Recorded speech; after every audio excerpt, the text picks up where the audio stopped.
Paperwork and basic rules.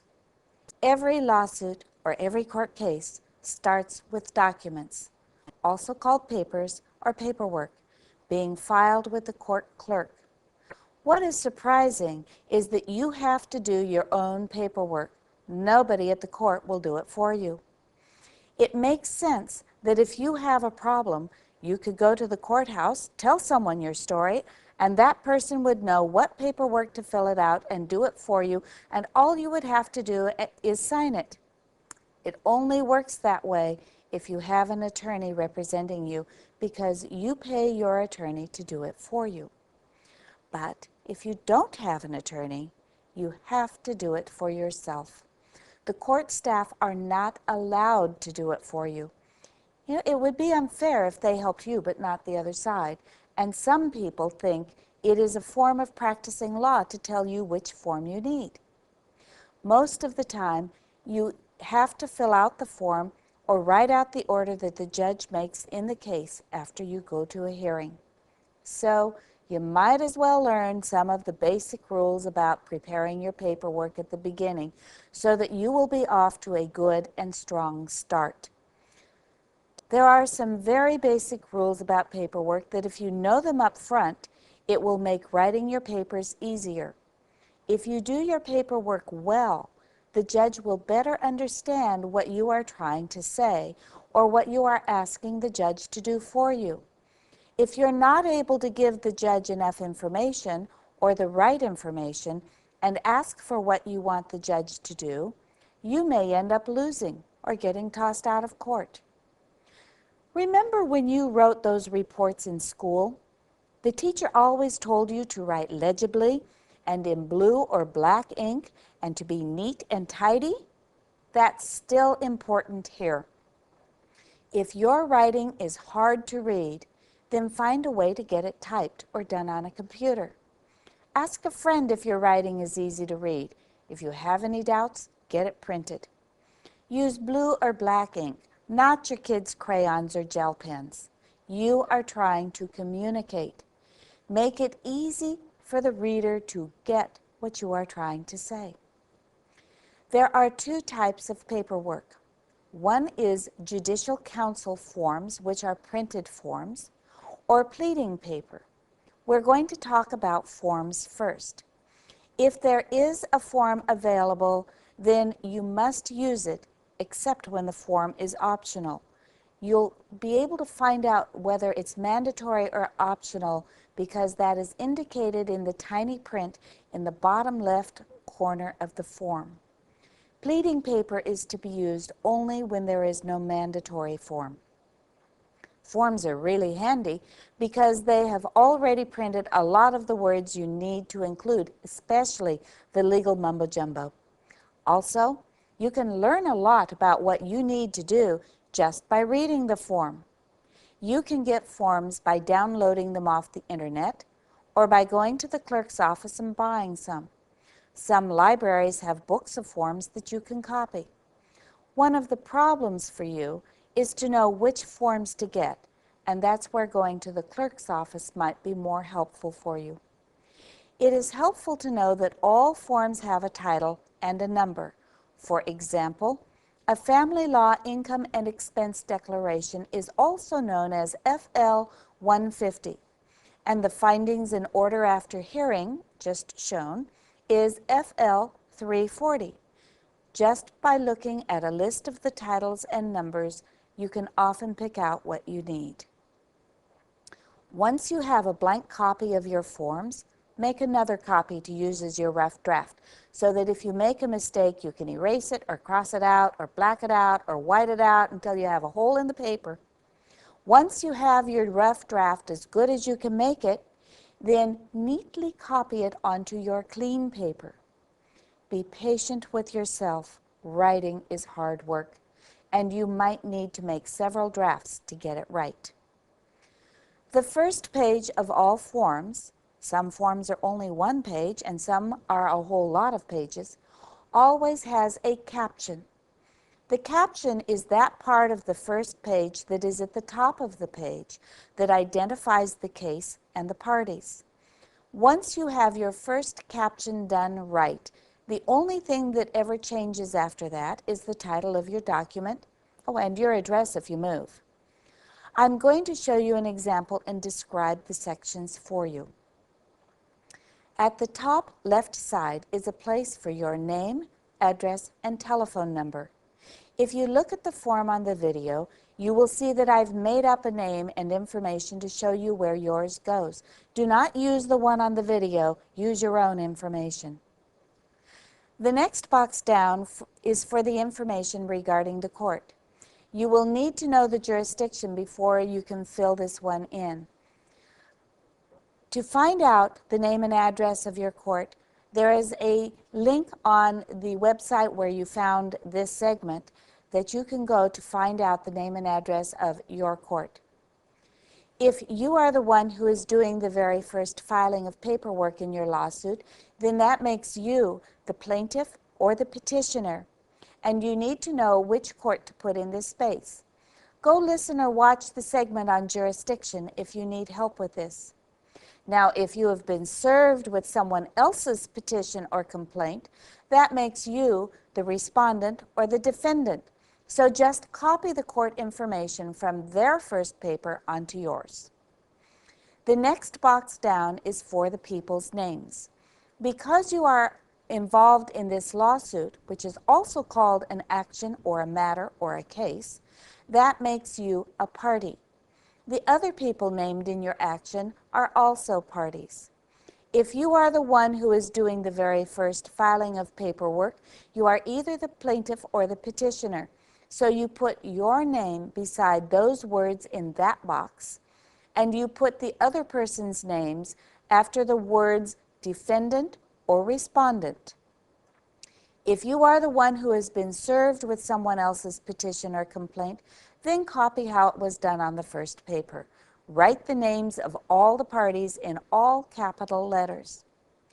The empty box on the top right side is to be left empty.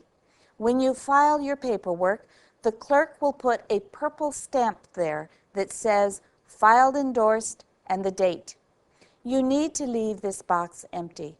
This is important because when there is a filed, endorsed stamp in that square, you know that this document is in the court's file.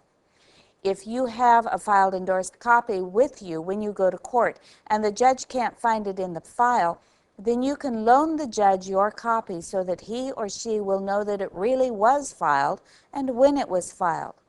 The judge will usually read your copy before giving it back to you. The little box under the empty box on the left is where the case number goes. This is also referred to as a docket number or an action number. The very first time a paper is filed and a new case is opened, the clerk will stamp a number in that box. After that, always copy that number into the case number box on all other papers. Every box that I've described so far never changes until the whole case is completely over. In the future, simply copy these boxes onto your new forms.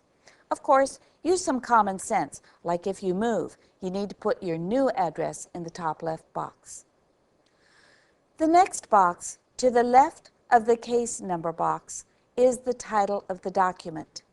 The title is also at the bottom of the page. This is one way to know that you are using the right form, if the title is right for what it is you are trying to do. After you have completed the caption, which I've just described, then you need to complete the rest of the form. How I do it is to start at the beginning and read every line.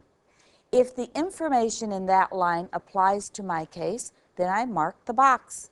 If there is no box to check, I read it anyway to be sure that I fill in any blanks or learn what the printed page is trying to tell me.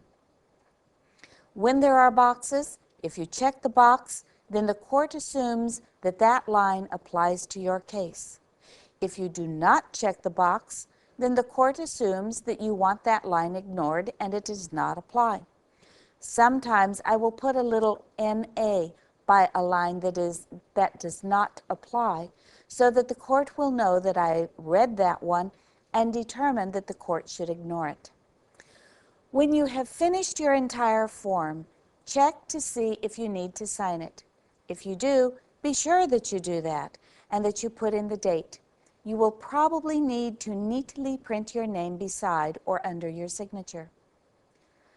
Sometimes there is no form for what it is that you need to do. Then you need to use what is called pleading paper. This is the special paper with vertical lines at each margin, and there are usually numbers from 1 to 28 or so on the left margin. This paper is so that it is easy to locate a portion that someone is referring to. The very first page of pleading paper has a caption that is very similar to the Judicial Council form. If you are watching this on a video segment, you can see that the upper left is where your name and address goes. And on line 8 is where you put the name of the court in all capitals, for example, Contra Costa County Superior Court. Then you double space and put the petitioner plaintiff's names in all capital letters with the appropriate word, either petitioner or plaintiff, after it, and then double space and put the word and if it's a family law case, or put VS, which means versus, if it's another civil case, and then double space down again and put in the respondent defendant's name, again in all capital letters, followed by the appropriate word, respondent or defendant. Underline that last line. Then go back up to the line where petitioner plaintiff's name is and move across the page to the right of the center of the page and type case number and fill in the case number. Double space down under the case number and type in the title of your document. The title should be a couple of words that describe what the contents of your paper is all about. And all of that is your caption. Next, you need to prepare a footer for your document. This is language that you have printed at the bottom of each page of your document, which includes your case number and the title of your document and the page number.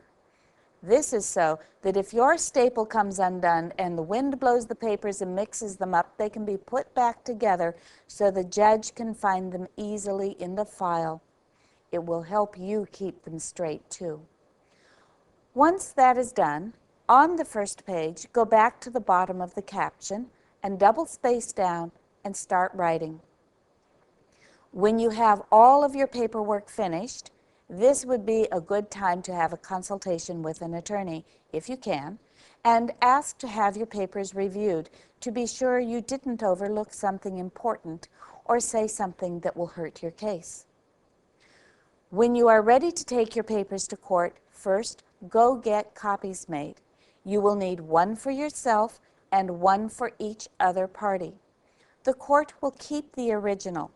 You need to keep a filed endorsed copy for your own records, and you need a copy to serve on everyone else who is a party to your lawsuit. That means you will need to at least an original and 2 copies, and more copies if there are more parties. When you have your original and all your copies done, take them to the clerk's office. You will need to find out where the right clerk's office is and what their hours are. You can do this by telephone or by the internet, or maybe someone has been helping you who knows where it is. When you are ready to file your papers, be prepared to pay your fees. All courts have a fee schedule, so you can find out before you go to the clerk's office how much it will be. You can find this out by calling the clerk's office, going on the internet, or going to your local law library, which might also be your local public library.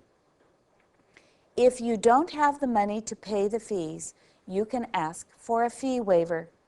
To get a fee waiver, you need to fill out the proper Judicial Council forms and submit them to the clerk.